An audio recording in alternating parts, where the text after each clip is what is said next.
सिजावल मां ख़बर आहे वहां ताईं पहुचाए पिया। इम्तियाज़ मेमण जी रिपोर्ट मुताबिक़ त दड़ो जी रवासण बेवा शनीला मेमण पारां सिंध हाई कोर्ट हैदराबाद में पिटीशन दाख़िल कराइण बैदि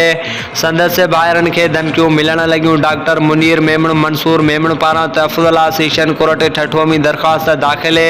अदालत पीपी अॻवान अरबाब वज़ीर मेमण अरबाब कामरान मेमण SSP सिजावल SHO दड़ो खे नोटिस जारी करे पेश थियण जो हुकुम ॾेई छॾियो। तफ़सील मूजिबि कुछ ॾींहं पहिरियों दड़ो जे रवासण बेवा शनीला मेमण पारां सिंध हाई कोर्ट में पिटीशन दाख़िल कराई वई हुई, जंहिंमें इन मौक़िफ़ इख्तियार कयो हो त संदसि मुड़ुसु इरशाद मेमण जे फ़ौत थियण बैदि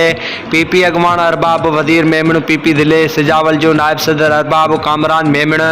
अरबाब बाबू इमरान मेमण महर अली सुमरोवारा गॾिजी संदसि मुड़ुसु इरशाद मेमण जे दे जाड़ावा तालका मीरपुर बटोरो में मौजूदा ज़रई ज़मीन ते कब्ज़ो करण उन ते बीठल सारियुनि जे फसल जो ज़बरदस्ती लाबारो कराइण चाहिनि था। जवाबदार बाअसर हुजण सबबि इंतज़ामिया उन्हनि ख़िलाफ़ कार्रवाई नथी करे, जंहिं सबबि बेवा पारां सिंध हाई कोर्ट में पिटीशन दाख़िल कराई वई। अदालत पारां पिटीशन ॿुधण लाइ मंज़ूर कंदे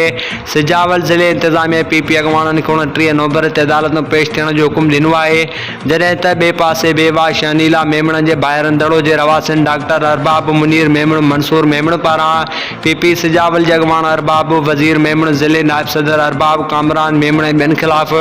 तफ़ज़ुल सेशन कोर्ट ठठो में दरख़्वास्त दाख़िल कराई वई आहे। अदालत पारां SSP सिजावल SHO दड़ो समेत लाॻापियल धुरनि खे नोटिस जारी कंदे खेनि 24 नवंबर ते पेश थियण जो हुकुम जारी करे छॾियो।